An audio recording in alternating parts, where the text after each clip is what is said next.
Okay, so for dinner tonight, I want to show you guys how we make shepherd's pie. We used to make it the traditional way where you use ground beef. I always used corn, but then when I met Josh, he liked using cream of corn, which added a lot of moisture to the shepherd's pie, which I really liked, because one of the reasons I wasn't a big fan of shepherd's pie is because it was really dry. But by adding the cream corn, it made it really enjoyable to eat, basically. So we don't really buy cream corn all the time. We usually just buy it like specifically when we're planning on making shepherd's pie. And the kids really like shepherd's pie. So I've now made a completely new way of making shepherd's pie. The recipe is on our blog, Amell.Family, in the recipe section. It's going through an overhaul right now, the whole website. I'm adding like sections so you can find it in the dinner section. But anyway, so we're making shepherd's pie the Amell way. This is just how we make it now. So you can get the specifics on ingredients on the blog, but I'll show you how we make it. Okay guys, so first things first, I am just going to peel the potatoes and we're going to cut them up to make it faster for them to cook. If you have more time, you can just throw them in whole. So much faster if you cut them up into equal sizes essentially. And so we're going to be using the pasta pot as well to make the potatoes because it's so easy just to pull this insert out to drain the potatoes. So on the blog I do say like 12 medium-sized potatoes. I usually make more potatoes because then people can have potatoes in their lunch and stuff like that. So mainly just Josh. So I'm just kind of cutting them into chunks like that and throwing them in.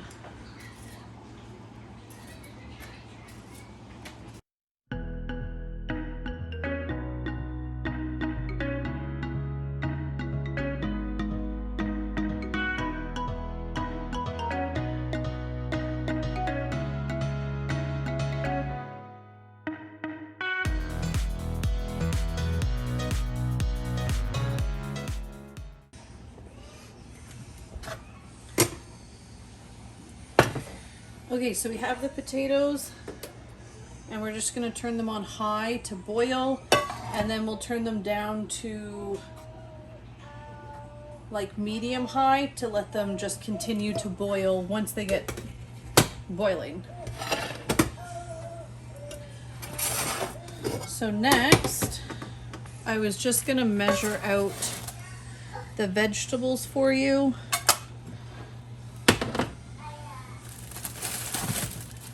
Just because I usually eyeball it, so this way we can get a little gauge.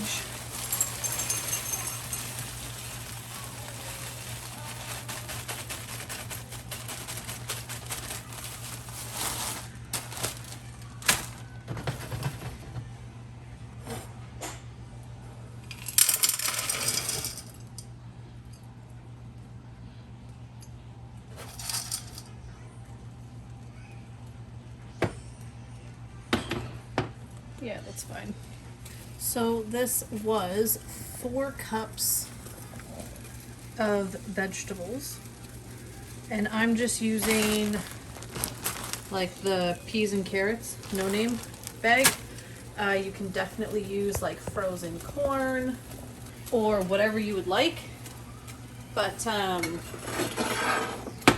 that's just what we have. I also think that if you use like broccoli and cauliflower, that would also probably be delicious.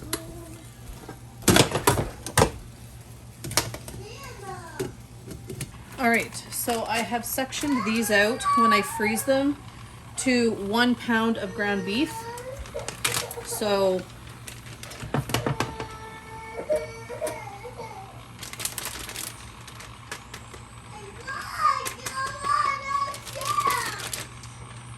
So I've got this on medium, I guess, and I'm just gonna break it up. The one thing I like about this shepherd's pie is that it is conservative. So we're using a lot of vegetables in place of using a lot of meat.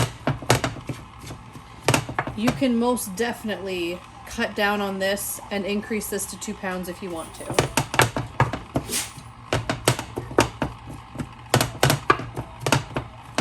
So we're just gonna let that cook. We like to use Montreal steak spice, just lightly seasoned. You definitely don't have to, you can use whatever you want. That's just kind of the flavor we like to add to it. So we're gonna cook this until it is no longer pink, and then we will drain it. Once these are done cooking, so essentially once you can smell them and they're not like frozen or cold anymore, then I drain them, and I drain them in the same pot, so it makes it easy. And then we are going to put that into a 9 by 13 inch Pyrex dish, and then we will set it aside to make the liquid that completes this dish.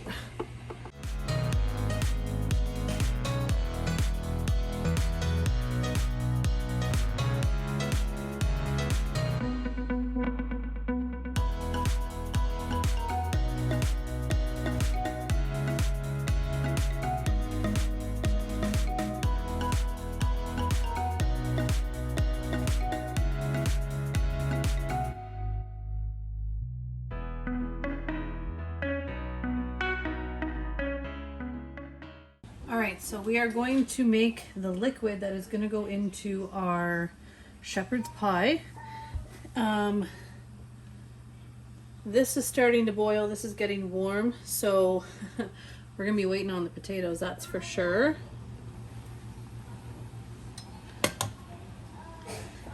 And I'm just going to give these, yeah, these are basically done. So we're actually just going to drain these.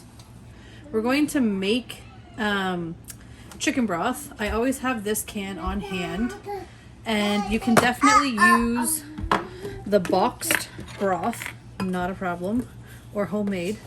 I just get this for ease of use. I think that was 3. Now I don't know. A little bit more never hurts. Anyways, so you always want to do about a teaspoon, like a heaping teaspoon for every cup of water. We're making 3 cups. Last time I did 4 and it was just a bit too watery. I think 3 will be perfect. You can definitely make 4, so that way if you want to add some gravy on top, then you have more gravy made. What are your main names?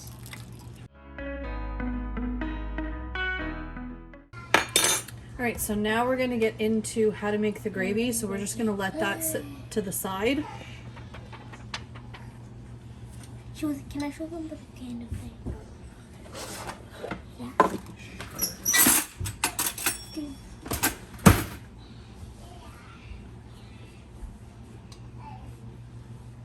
There you go. So we're going to use a 1/4 cup of butter, which we are just freehanding, and then we are going to let that melt in a pot.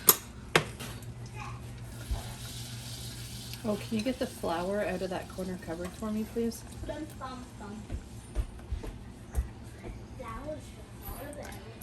Down below, yep.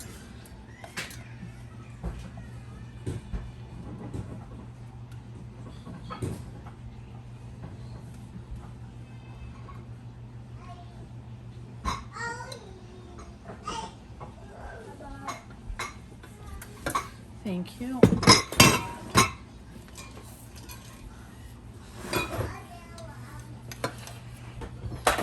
And then once this is all Once this is all melted. Yeah, once this is all melted, It's going to be turning into... we are going to add 6 tablespoons of flour to the 1/4 cup of butter. One. I'll switch spots with you. And then we're gonna mix it in as Jonathan so kindly is adding it in. 2.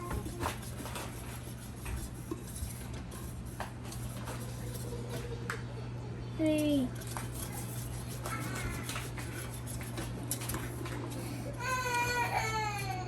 4.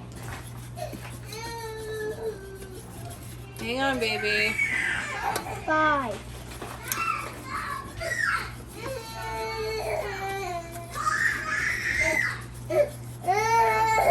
'Hang on, miss. 5. That's it. No, that's 6. 6. Okay. 6. Yes. So this is the consistency that it turns into. What is it? So it comes into a very thick mixture, and we're basically going to cook it for another 2 minutes to just cook the flour taste out. Yay! So this is what's going to thicken our chicken broth for our gravy.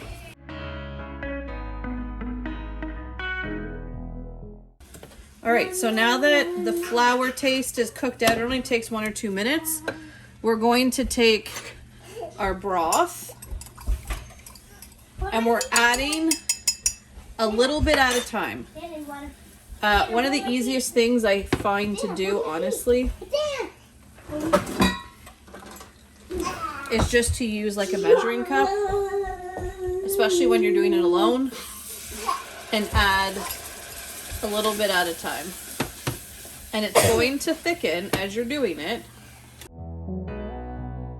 but you're just mixing the liquid in.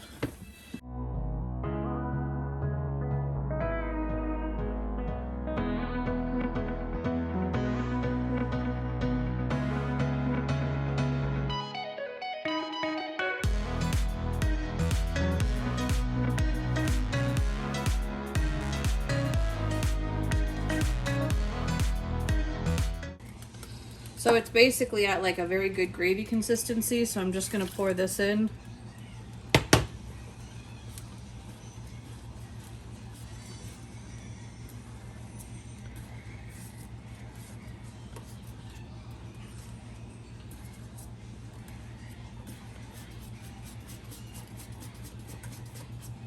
And then you want to just kind of scoop the sides to make sure you've gotten all of it.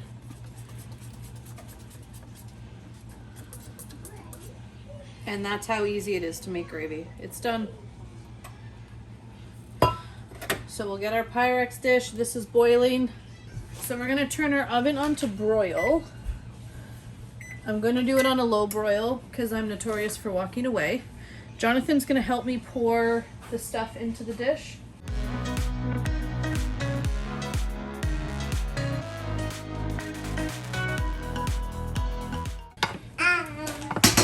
So we're gonna mix, the vegetables and meat together.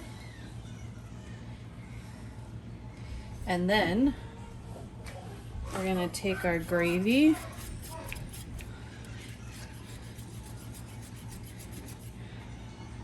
So this was 3 cups of broth. And we're gonna pour it in. But you don't have to use all of it.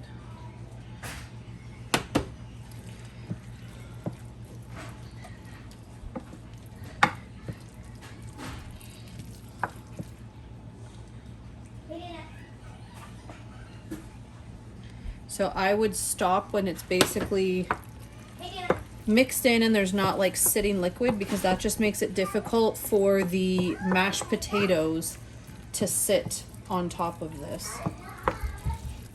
Hey, Dana.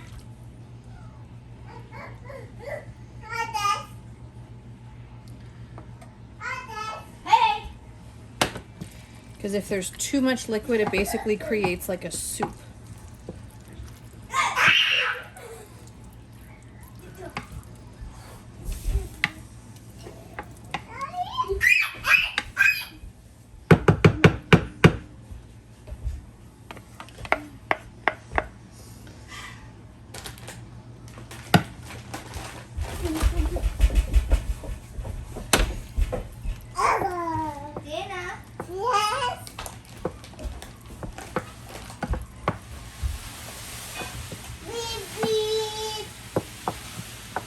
So I think that's pretty much perfect, honestly.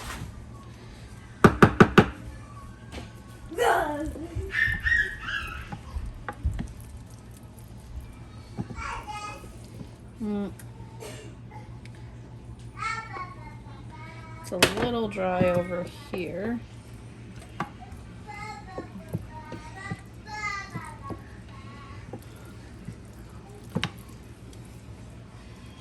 In the recipe on the blog, I do say you can do like 3 to 4 cups.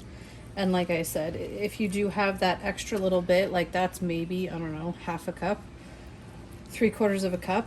And if you have that extra little bit at the end, you know, if somebody wants to pour some on top, not a big deal. I'm probably going to just pour the rest of that into when I make the mashed potatoes. So to check the potatoes, you literally just kind of stab them and see if your fork can be easily inserted into a potato or not. I think it's almost there. I'm probably going to give it a few more minutes. So we're going to drain the potatoes and make the mashed potatoes. So I add in, I don't know, that much butter. It's less than a 1/4 cup. I don't know, maybe like 2 tablespoons or so.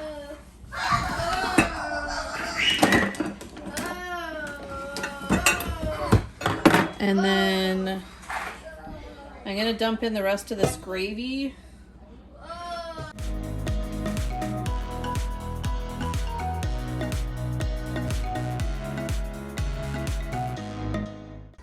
And then I'm just adding in 2% milk, basically so we can reach a really nice consistency with the potatoes. If you have extra gravy, you can dump it in. You definitely don't have to. I don't do it all the time because my family doesn't understand what extra gravy is.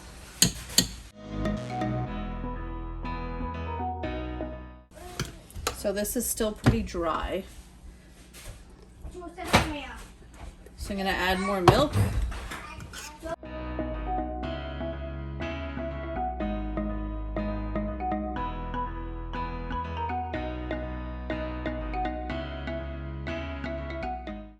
Good enough. We got some mashed potatoes.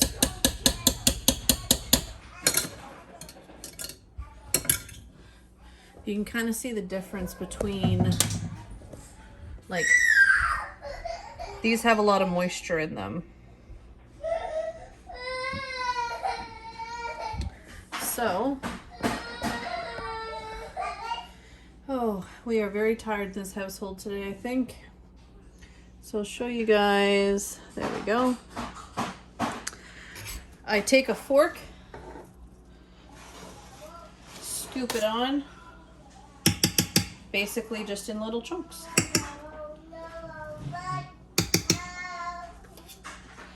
The oven is still on broil.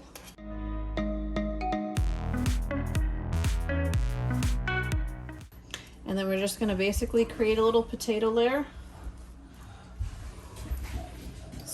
by smoothing out the potatoes, filling in wherever there's gaps. If you add too much gravy at this point, you'll see the potatoes basically just going into the gravy soup, and it's hard to do this part. You'll end up with just like basically just chunks of potatoes everywhere because you won't be able to smooth it in. So just be careful on how much liquid you add.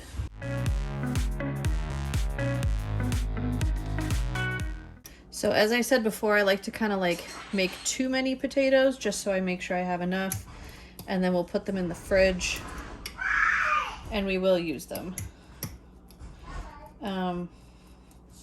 Yeah, you can kind of make like little hills with the potatoes if you want, but we got a good solid layer of potatoes there, and we're gonna set that into broil until it basically kind of becomes a little golden brown on top.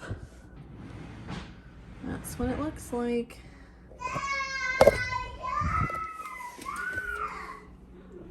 So we're gonna put this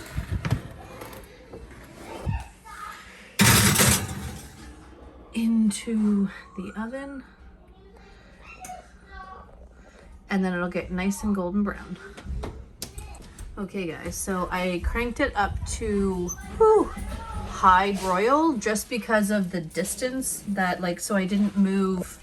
When you broil, you should move this up higher. I didn't do that, so it's still in the middle of the oven.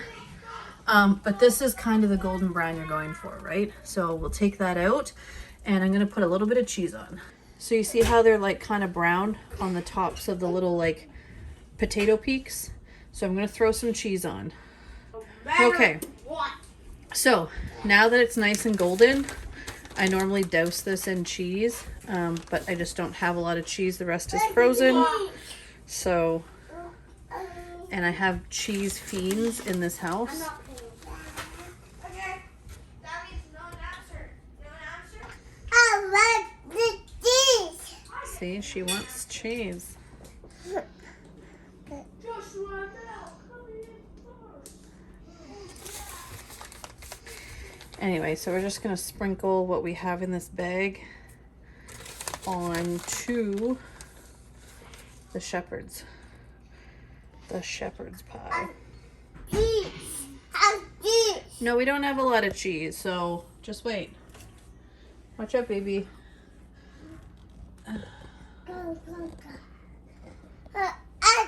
Hot. No, this is all the cheese we have. It's going on the shepherd's pie.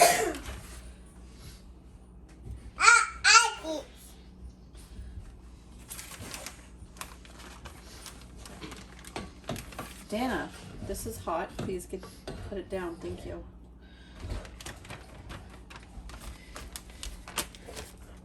So I'm going to pop that in for probably just a few, like maybe a minute, because it won't take long for that cheese to melt. Watch out, baby.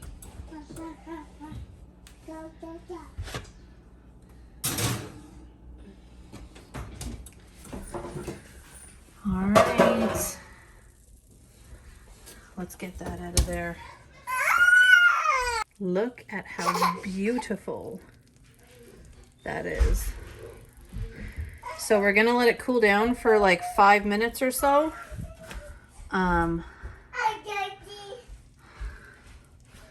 But yeah, so, and then I'll show you what it looks like on the plate, and we're gonna dig in and enjoy this dinner.